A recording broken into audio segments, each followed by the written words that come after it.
Assalamualaikum warahmatullahi wabarakatuh. Alhamdulillahi wa kafa, wassalatu wassalamu ala nabil mustafa Muhammadin ahlis sidqi wal wafa, amma ba'du. Saudaraku ikhwani wa akhwati fid din, rahimakumullah.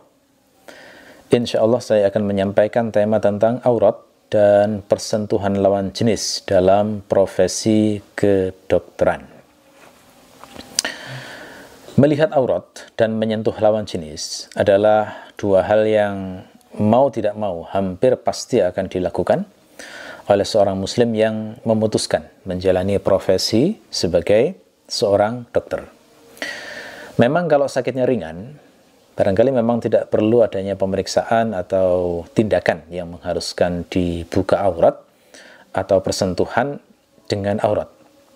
Tetapi ada jenis sakit tertentu atau jenis kondisi tertentu yang tidak mungkin ditangani dengan baik tanpa ada penyinggapan aurat dan menyentuhnya.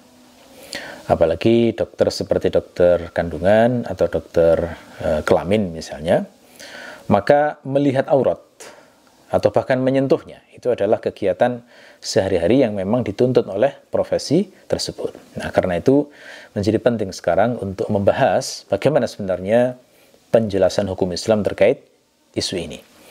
Kita mulai dulu dari pembahasan aurat. Aurat itu secara bahasa adalah sesuatu yang tidak nyaman untuk dilihat dan merasa malu jika dilihat oleh orang lain. Kata Ar-Razi, al-aurah sawatul insani wa kullu ma yustahya minhu. Aurat adalah kemaluan manusia dan semua hal yang malu untuk dilihat. Adapun secara syar'i, makna aurat adalah anggota tubuh yang wajib ditutup. Kata Asyurun Bulali, sumiyat auratun liqubhi zuhuriha wa ghaddil absari anha fil lughah wa fil syari'ah mafturida satruhu. Dinamakan aurat karena tidak baik jika ditampakkan, yang membuat mata ditahan untuk melihatnya. Ini adalah pengertian secara bahasa. Adapun menurut syariat, aurat adalah sesuatu yang wajib ditutupi. Nah, aurat itu ada dua macam. Ada aurat mughallazah atau aurat berat, dan ada aurat mukhaffafah atau aurat ringan. Apa yang dimaksud dengan aurat mughallazah? Aurat mughallazah itu dua hal, yakni qubul dan dubur, kemaluan dan anus. Adapun aurat mukhaffafah adalah aurat ringan, yakni anggota tubuh yang wajib ditutup selain dua hal tadi. Ya, selain qubul dan dubur. Jadi seperti paha, dada, payudara dan lain sebagainya itu termasuk aurat ringan di sini. Adapun batasan aurat lelaki adalah area antara pusar sampai lutut.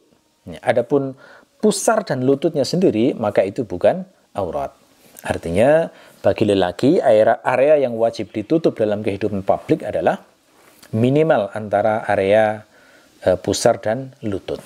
Ya, dalilnya adalah hadis yang diriwayatkan oleh Abu Dawud an Amr bin Shu'aib an abihi an jaddihi an Nabi sallallahu alaihi wasallam qala idza zawwaja ahadukum khadimahu 'abdahu aw ajirahu fala yanzur ila ma duna as-surrati wa fawqa ar-rukbah.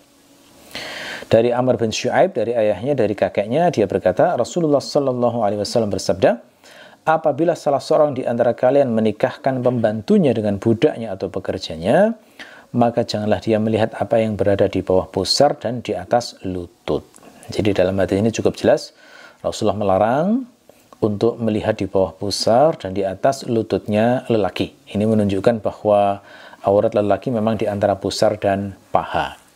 Kata Asy-Syafi'i, wa auratul rajuli ma duna surratihi ila rukbatayhi laisa surratuhu wala rukbatahu min auratihi. Aurat seorang lelaki adalah di bawah pusar sampai kedua lututnya, pusar dan kedua lututnya bukan aurat. Adapun aurat wanita, maka areanya lebih luas daripada lelaki karena memang Islam menempatkan wanita itu sebagai kehormatan. Ya. Ada hadis yang mengatakan bahwa aurat itu, wanita itu semuanya adalah aurat. Misalnya riwayat At-Tirmidzi dari Abdullah dari Nabi, beliau bersabda, al-mar'atu auratun, wanita adalah aurat. Di dalam Al-Quran Allah juga melarang wanita untuk menampakkan perhiasannya kecuali yang biasa nampak. Misalnya dalam surat An-Nur, wala yubdina zinatahunna illa ma dhahara minha. Janganlah wanita menampakkan perhiasannya kecuali yang biasa tampak. An-Nur ayat 31 ya. Nah, kata Ibnu Abbas, yang biasa tampak itu dua bagian, yakni muka dan kedua tangan. Ibnu Katsir meriwayatkan, Ani bin Abbas, wala yubdina zinatahunna illa ma dhahara minha, qala wajhaha wa kaffaiha wal khatam. Dari Ibnu Abbas, makna ayat dan janganlah menampakkan perhiasannya kecuali yang biasa terlihat adalah wajahnya, dua telapak tangannya, dan cincinnya. Ya, jadi berdasarkan dalil di atas bisa difahami bahwa aurat wanita adalah seluruh tubuhnya kecuali dua area saja, yakni wajah dan kedua tangan. Ini mazhab Asy-Syafi'i. Adapun anak kecil yang usianya kurang dari 7 tahun, maka tidak ada ketentuan aurat bagi mereka. Mengapa? Karena mereka belum mukallaf, belum dituntut hukum, sehingga tidak masalah bagi mereka terlihat auratnya. Kalau anak kecil yang mumayyiz, laki-laki, usia 7-10 tahun, maka auratnya adalah kubul dan dubur. Itu yang tidak boleh diterlihat dan harus dijaga orang tuanya. Ya. Kalau anak perempuan mumayyiz, maka auratnya adalah antara lutut dan pusar. Jadi masih boleh terlihat rambutnya, tetapi antara lutut dan pusar tidak boleh diperlihatkan. Kalau auratnya mayit, maka sama persis dengan auratnya orang hidup. Jadi tetap wajib ditutupi, saat memandikan sekalipun itu diusahakan ditutupi. Kalau auratnya orang yang punya kelamin ganda atau intersex, maka selama belum diketahui kejelasan kecenderungan kelaminnya, maka harus dianggap wanita dulu. Ya, sebagai bentuk kehati-hatian. Nah, itu batasan aurat ya. Sekarang kita bicara hukum menutup aurat. Menutup aurat hukumnya wajib. Mengapa? Karena definisi aurat secara syar'i itu kan area tubuh yang wajib ditutupi. Jadi setelah dibuktikan bahwa batasan aurat laki-laki adalah area antara pusar dengan lutut, sementara aurat wanita itu adalah seluruh tubuh kecuali muka dan tangan, maka ini bermakna area tersebut wajib ditutupi. Ya. Lebih-lebih memang ada hadis khusus yang memerintahkan supaya aurat itu dijaga betul, jangan sampai dilihat orang lain. Dengan kata lain, Rasulullah memerintahkan supaya aurat itu dijaga, tidak diketahui oleh orang lain. At-Tirmidzi meriwayatkan dari Bahaz bin Hakim, dari ayahnya, dari kakaknya, beliau mengatakan, Qultu ya Nabiyullah, auratuna ma na'ti minha wa ma nazar, qala ihfaz aurataka illa min zawjatika aw ma malakat yaminuka. قلت يا رسول الله إذا كان القوم بعضهم في بعض قال إن استطعت أن لا يراها أحد فلا يرينها قال قلت يا نبي الله إذا كان أحدنا خاليا قال فالله أحق أن يستحي منه الناس. Wahai Nabi Allah, manakah aurat kami yang harus kami tutup dan kami biarkan terbuka? Bila menjawab, jagalah auratmu kecuali dari istrimu atau budakmu. Aku bertanya, wahai Rasulullah, bila dengan sejenis? Beliau menjawab, bila kau mampu agar tidak seorang pun yang melihatnya, maka jangan sampai ada yang melihatmu. Aku bertanya, wahai Nabiullah, bila seorang dari kami sendirian? Beliau menjawab, hendaknya dia lebih layak untuk malu kepada Allah daripada kepada manusia. Ya, Oke. Jika seperti ini sudah tahu batasan aurat dan kewajiban menutup aurat, maka secara implisit sudah bisa difahami juga bahwa hukum melihat aurat adalah haram. Tidak boleh melihat aurat orang lain. Gitu ya. Karena nggak ada maknanya perintah menutup aurat, kemudian masih boleh untuk melihat aurat. Dan lebih lagi ada dalil khusus memang yang menunjukkan bahwa melihat aurat itu haram. Misalnya ayat dalam surat An-Nur ayat 31, ayat 30 sampai 31. Qul lil mu'minina yaghuddu min absarihim wa yahfazu furujahum dzalika azka lahum innallaha khabirum bima yasna'un. Wa qul lil mu'minati yaghuddna min absarihinna wa yahfazna furujahunna. Katakanlah pada laki-laki yang beriman supaya mereka menjaga pandangannya dan memelihara kemaluannya. Yang demikian itu lebih suci bagi mereka. Sungguh Allah Maha mengetahui apa yang mereka perbuat. Dan katakanlah kepada para perempuan yang beriman supaya mereka menjaga pandangannya dan memelihara kemaluannya. Nah, jadi dalam ayat ini Allah memerintahkan kaum muslimin maupun laki-laki maupun wanita supaya menundukkan pandangan. Ya, menurut salah satu riwayat yang tercantum dalam tafsir Ad-Durrul Mansur, sebab nuzul ayat ini itu terkait dengan seorang lelaki yang terpesona dengan kecantikan wanita saat berjalan di tempat umum.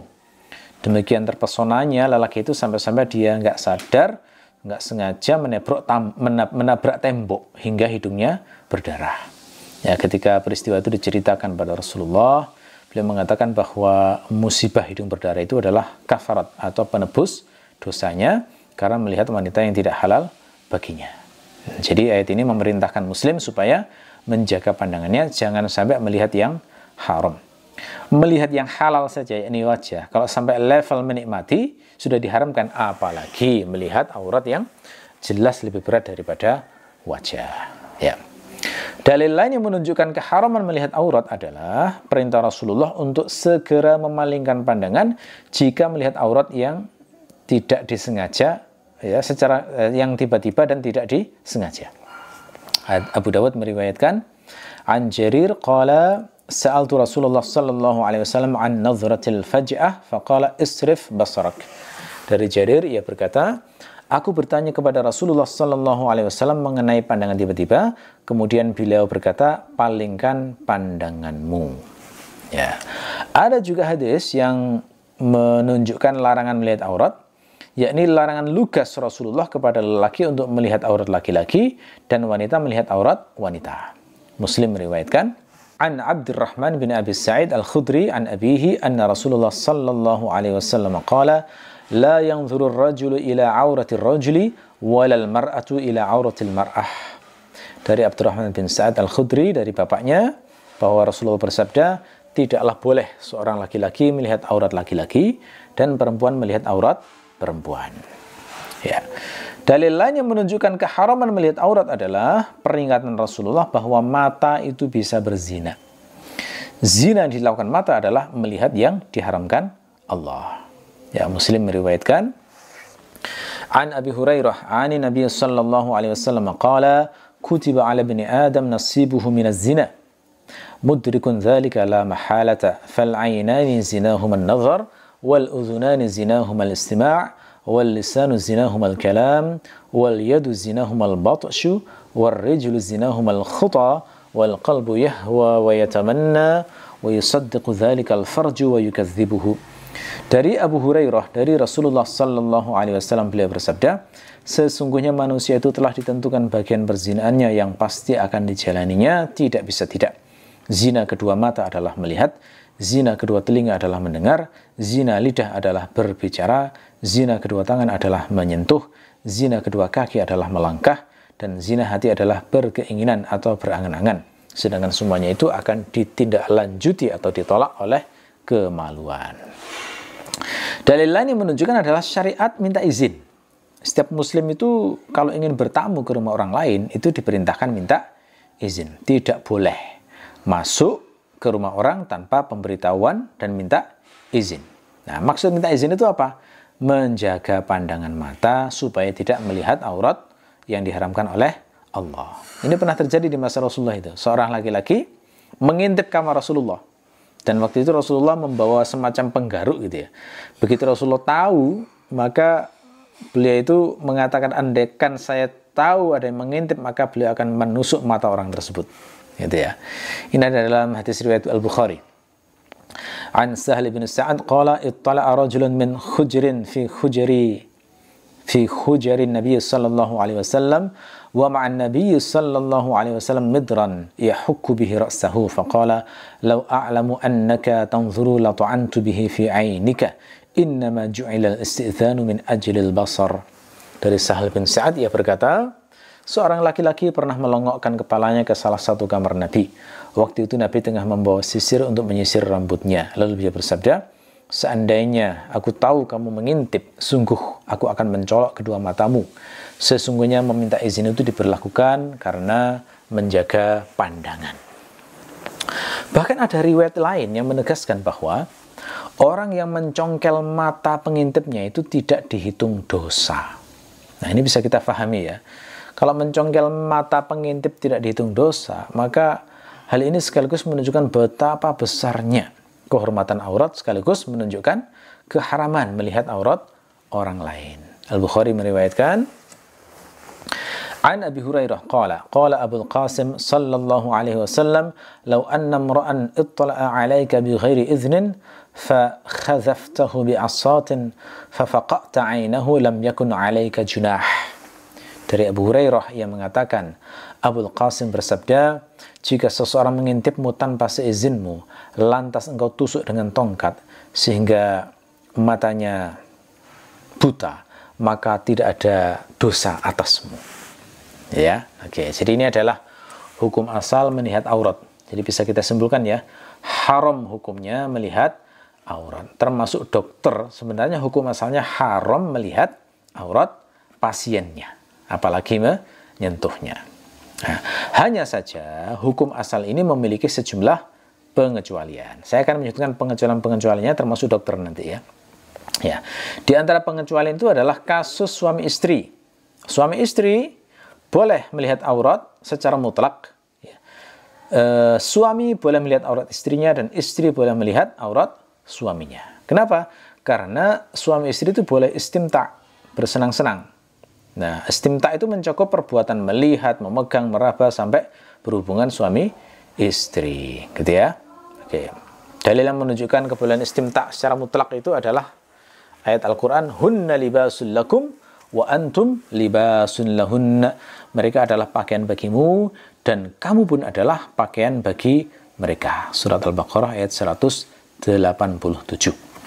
Jadi ini adalah kinayah, keintiman relasi suami istri. Karena pakaian itu kan dekat banget ya. Sehingga bersenang-senang model apapun diizinkan selama batas-batas syariat. Ya. Jadi termasuk dalam hal ini melihat aurat. Rasulullah sendiri itu saat istimta, itu beliau dengan istrinya, saat istrinya haid, itu beliau melakukannya dengan kontak kulit yang diriwayatkan dalam bentuk umum dan mutlak. Ya, kata Aisyah, "Kuntu aghtasilu ana wan Nabiy sallallahu alaihi wasallam min ina'in wahidin, kilana junubun wa kana ya'muruni fa attazilu fayubashiruni wa ana haid." Aku dan Nabi sallallahu alaihi wasallam pernah mandi bersama dalam satu bejana. Saat itu kami berdua sedang junub. Beliau juga pernah memerintahkan aku mengenakan kain, lalu beliau mencumbuiku sementara aku sedang haid. Gitu ya. Jadi istimta suami istri itu halal, termasuk diantaranya adalah melihat aurat dari pasangannya. Oke. Kemudian pengecualian yang lain selain kasus suami istri itu adalah jika ada hajah, ada kebutuhan. Ya, contoh ada hajah itu pernah dipraktekkan oleh kaum muslimin di zaman Rasulullah Sallallahu Alaihi Wasallam. Bagaimana ceritanya? Jadi waktu itu ada peristiwa vonis terhadap kabilah Yahudi yang bernama Bani Quraidah. Waktu itu Bani Quraidah itu melakukan pengkhianatan berat terhadap Rasulullah dan kaum muslimin sehingga mereka dihukum keras. Seluruh laki-laki dewasa semuanya dibunuh, anak-anak dan wanita semuanya dijadikan tawanan. Ya, lalu kemudian bagaimana cara kaum muslimin menentukan ini lelaki dewasa sementara ini masih anak-anak? Nah, caranya waktu itu adalah dengan membuka kemaluannya. Kalau misalnya kemaluannya itu sudah tumbuh rambut, maka dikelompokkan sebagai lelaki dewasa. Kalau belum tumbuh rambut, maka berarti dikelompokkan anak-anak. Nah, berarti dalam peristiwa ini ada penyingkapan aurat. Hukum asalnya kan sebenarnya haram melihat aurat itu. Tapi karena ada hajah, kebutuhan, biar nggak sampai salah hukum ke orang. Karena kan hukuman mati itu kan tidak ringan itu ya. Kalau sampai salah hukum itu kan dosanya Masya Allah ya. Nah, karena itulah ini menunjukkan berarti ketika ada hajah atau kebutuhan, melihat aurat akhirnya dibolehkan. Abu Dawud meriwayatkan dari Atiyah Al-Quradhi, beliau mengatakan, "Kuntu min sabyi Bani Quraidah, fakanu yanzuruna, faman anbata sya'ra qutila, wa man lam yunbit lam yuqtal, fakuntu fi man lam yunbit." Aku, kata Atiyah Al-Quradhi, termasuk salah satu dari tawanan Bani Quraidah. Maksudnya tawanan kaum muslimin yang berasal dari Bani Quraidah. Mereka, yakni kaum muslimin, melakukan penyelidikan. Barang siapa telah tumbuh bulu kemaluannya, maka akan dibunuh, dan siapa yang belum tumbuh bulu kemaluannya, maka tidak akan dibunuh. Aku termasuk orang yang bulu kemaluannya belum tumbuh. Nah, adanya prinsip kebutuhan yang membolehkan untuk melihat aurat ini juga ditegaskan An-Nawawi. Ya, kata An-Nawawi dalam kitab Rawdatul Talibin, "Thumma aslul hajah kafin fin nazari ilal wajhi wal yadaini wa fin nazari ila sairil a'dha'i yu'tabaru ta'akkudul hajah." Wa dhabatuhu al-imam faqala ma yujawizul intiqal min al-ma'i ila tayammumi wifaqan aw khilafan كشدة الضنا وما في معناها يجوز النظر بسببه وفي النظر إلى السوءتين يعتبر مزيد تأكد. Kemudian prinsip kebutuhan sudah cukup untuk membolehkan melihat wajah dan kedua tangan, dan untuk hukum melihat pada kedua anggota tubuh selain itu, maka dipertimbangkan tingkat kekuatan kebutuhan. Al-Imam Al-Juwaini memberikan kriteria dengan mengatakan, kebutuhan yang membolehkan untuk berpindah dari menggunakan air menuju tayamum, baik disepakati maupun diperselisihkan, seperti sakit yang amat parah atau yang semakna dengannya, maka boleh melihat aurat karena sebab tersebut. Terkait hukum melihat dua aurat besar, yakni qubul dan dubur, maka dipertimbangkan tingkat kebutuhan yang lebih tinggi. Nah, saya kasih contoh misalnya ya. Kebolehan melihat aurat karena ada hajah, karena ada kebutuhan itu apa? Misalnya, melihat kemaluan dua pezina agar bisa bersaksi. Nah, itu boleh. Kenapa? Karena kan tidak boleh bersaksi palsu, tidak boleh bersaksi yang tidak jelas. Syaratnya kan harus melihat kemaluannya betul ketika terjadi perzinahan tersebut. Nah, itu akhirnya menjadi boleh. Termasuk melihat kemaluan wanita agar bisa bersaksi dalam wiladah atau kelahiran. Nah, ini biasanya yang menolong kelahiran kalau seorang perempuan, maka dia perlu melihat kemaluan untuk memastikan apakah benar sama seperti yang ia lihat saat menolong kelahiran. Kemudian melihat payudara wanita supaya bisa bersaksi rodho'ah, bersaksi persusuan. Karena bisa jadi misalnya orang itu mengenal payudara wanita tertentu dengan ciri, entah misalnya dengan tai lalat dan sebagainya. Nah, ketika dibuka semacam itu menjadi boleh. Termasuk operasi kelamin. Misalnya kelamin ada kelainan, kemudian dioperasi untuk dibenahi, boleh terlihat. Perawat yang harus mengurus istinja pasien misalnya, itu juga ada kebutuhan, maka boleh. Memandikan pasien misalnya, boleh. Ya, kata An-Nawawi, qala Al-Ghazali, وذلك بأن تكون الحاجة بحيث لا يعد التكشف بسببها هتكا للمروءة ويعذر في العادة ومنها يجوز للرجال النظر إلى فرج الزانيين لتحمل الشهادة الزنا وإلى فرج المرأة للشهادة على الولادة وإلى ثدي المرضعة للشهادة على الرضاع وهذا هو الصحيح. Al-Ghazali mengatakan yang demikian itu adalah dengan mempertimbangkan kebutuhan, yang mana ketika menyingkap aurat diperlukan, maka tindakan tersebut tidak dianggap merobek kehormatan dan dimaafkan menurut tradisi. Di antaranya, boleh bagi para lelaki untuk melihat kemaluan dua orang yang berzina supaya dia bisa bersaksi dalam perzinahan. Boleh juga melihat kemaluan wanita untuk bersaksi dalam hal kelahiran. Boleh juga melihat payudara wanita yang menyusui untuk bersaksi dalam hal persusuan. Ini adalah pendapat yang paling kuat. Senada dengan An-Nawawi, Asy-Syirbini juga membolehkan melihat aurat untuk kasus seperti fasdun atau bloodletting ya. Fasdun dan bekam, ya, cupping therapy. Artinya dunia pengobatan dan medis adalah salah satu hajah atau kebutuhan yang membolehkan untuk melihat aurat. Kata Asy-Syirbini, wa amma 'indal hajah fan-nadhru wal massu mubahani li fasdin wa hijamatin wa ilajin walau fi farjin lil hajatil mulji'ah ila dzalika lianna fit tahrim hina idzin harajan. Adapun jika dibutuhkan, maka melihat dan menyentuh itu mubah, misalnya untuk mengeluarkan darah bekam dan pengobatan, meskipun untuk kepentingan itu perlu melihat kemaluan karena ada kebutuhan mendesak terhadap hal tersebut, sebab mengharamkan hal itu akan membuat kesulitan. Jadi kebolehan semacam ini adalah bentuk realisasi kaidah fikih yang berbunyi ad-darurat tubihul mahzurat. Kondisi darurat membolehkan apa yang dilarang. Juga tarjih, ya, bentuk tarjih mendahulukan maslahat menjaga nyawa atau menjaga kesehatan daripada menjaga aurat. Nah, oke, jadi ini adalah penjelasan untuk hukum melihat aurat ya, dan kapan dikecualikan. Adapun hukum menyentuh aurat, maka hukumnya secara umum sama dengan hukum melihat. Meskipun secara fakta menyentuh itu sebenarnya lebih kuat efeknya dalam membangkitkan syahwat ya, daripada sekedar melihat. Ya. Ada dalil khusus yang menunjukkan ancaman menyentuh lawan jenis yang tidak halal. Ya. At-Tabarani mengatakan dari Ma'qil bin Yasar, beliau mengatakan Rasulullah sallallahu alaihi wasallam bersabda, "La an yut'ana fi ra'si ahadikum bi mikhyatin min hadidin khairun lahu min an yamassa imra'atan la tahillu lahu." Sungguh kepala salah seorang di antara kalian ditusuk dengan jarum yang terbuat dari besi, itu lebih baik baginya daripada menyentuh wanita yang tidak halal baginya. Jadi An-Nawawi juga mengatakan seperti ini ya, bahwa apa yang haram dilihat maka menyentuhnya juga haram. Ya, kata An-Nawawi, "Haitsu haruman nazar harumal massu bi tariqil aula li'annahu ablaghu ladzatan." Apa yang diharamkan melihatnya, maka menyentuhnya lebih layak dikatakan juga haram karena itu lebih merealisasikan kelezatan. Ini dalam kitab Rawdatut Thalibin.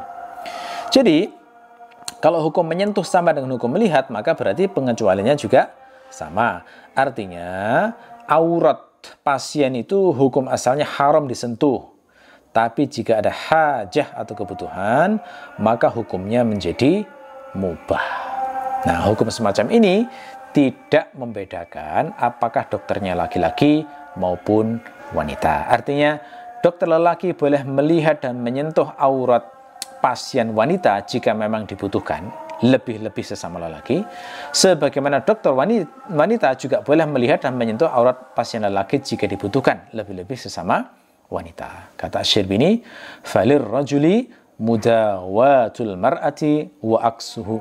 Seorang lelaki boleh mengobati seorang wanita, demikian pula sebaliknya. Mudah-mudahan bermanfaat. Wassalamualaikum warahmatullahi wabarakatuh.